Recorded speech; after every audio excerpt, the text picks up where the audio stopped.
Hi, welcome to Bike Social by Bennett. I'm John, and welcome to this, the long-term report of the Kawasaki Versys 1000. So this is the first instalment of what's going to be about a 6-month test of this bike. This is the standard Tourer edition. Over the 6 months, I'm going to be doing everything from commuting, touring with my wife, back roads, everything. Anything you want to know, ask it in the questions below. I'll try to cover everything. This is your chance to find out everything you need to know about this bike. As a bit of reference, I'm 46, I weigh about 84 kilos, I'm about 5'10", and I've got about 32-inch inside leg. So that'll kind of give you an idea of where I'm coming from with this bike. And also, I own a Yamaha MT-10.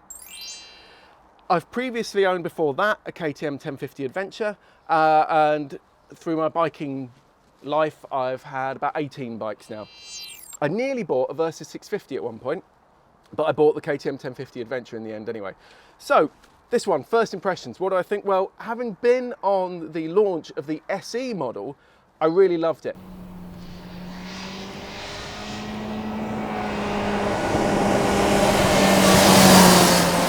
Doesn't make a huge amount of power, this bike, for a 1000cc. It's 118 brake horsepower. Let me have a look at my stats. 118.3 brake horsepower, 75 pound-foot of torque. It weighs 253 kilograms, but that's with its 21-litre tank full of fuel. So it'd be easy to look at it and say it's kind of outclassed by some of the other stuff.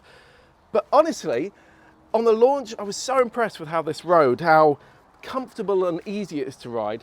And out now on this standard model, I've done just over 500 miles. Tomorrow I'm taking it for its first service. It'll have done 600 miles then. It's so easy to ride. And give an example, at the weekend I was out with my mate. He was on a 1290 Super Duke GT. He got on this, and I remember pulling up beside him as we were ambling through a village. He was just like this, going, "This is so smooth, this is so good." But don't believe that that makes it soulless, because it's still really exciting to ride. Now, I've got to do proper back roads on this, but the back roads I have done, they've been thoroughly enjoyable.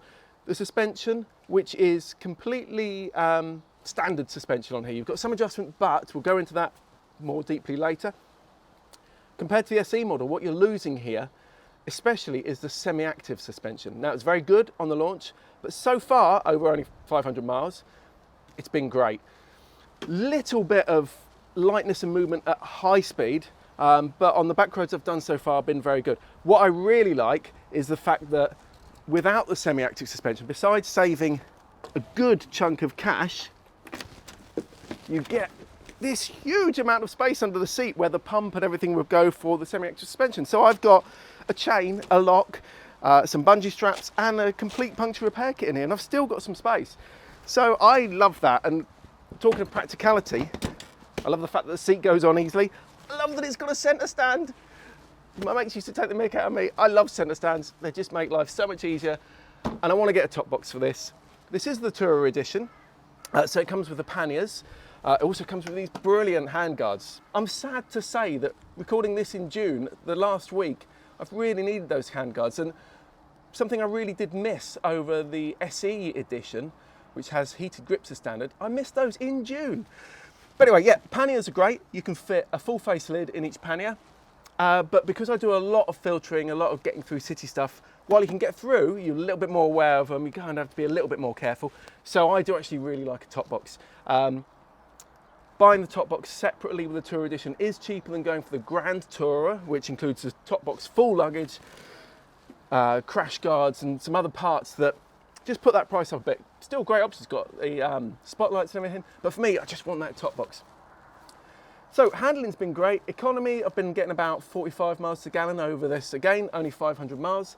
And that's meant a range of a good 200 miles I've been getting. Actually, the range on the dash seems really inaccurate, but in a really pessimistic way, which I find unusual. My KTM 1050, when you filled it up, it would say you've got 300 miles of range when it was full, which is ridiculous. This, fill it up and it says about 140 miles. So it's quite pessimistic, but I'm quite heavy-handed on the throttle. I'm not the most economical rider at all, but I'm not even the fastest either, so of the people I know. So I'm still getting a good 200 miles before I fill up. Really 180 miles and I'm looking for fuel, but 200 miles is perfectly safe. That weight then, because you've got so much to hang on to here, it's really easy to move around. It's a great bike to shift about. When you're riding it, of course, you don't feel that weight. The tour up touring will be telling, which I'm actually going to be doing soon with my wife on the back and the full luggage. We'll have a good long ride on it. But the weight really is carried well. And even putting it on the centre stand, it's dead easy to get on. Now, a very wise man tells me that's part of the way the centre stand's mounted on there, but it is dead easy to get that on there. So yeah, it's just so easy to ride. Now, over the last week, we've had torrential rain. It's been horrible summer so far. It's going to get better, definitely. But I was testing some wet weather kit, including this jacket. It was waterproof.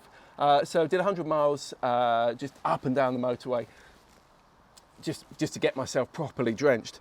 And honestly, I was so happy to be on this bike. The throttle response is so smooth and easy. And what I love about the way this engine has been tuned, rather than Kawasaki competing for those top end numbers, the company has made a bike that at low speed, you can leave it in second and it just won't stall. It just makes really tight turns. And so if I'm maneuvering around in the works car park, it makes it so easy. But it's just as easy if you're on an awful incline in a really tight European village.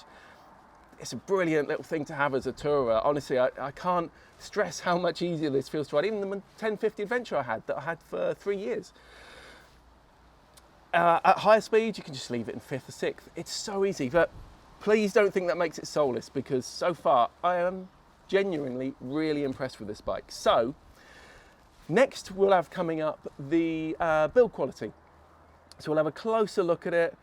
I've taken the panels off, got some pictures to show you, and we'll have a closer look at how this thing's put together. But for now, let me know what you think of the Versys 1000, and I'll see you again soon.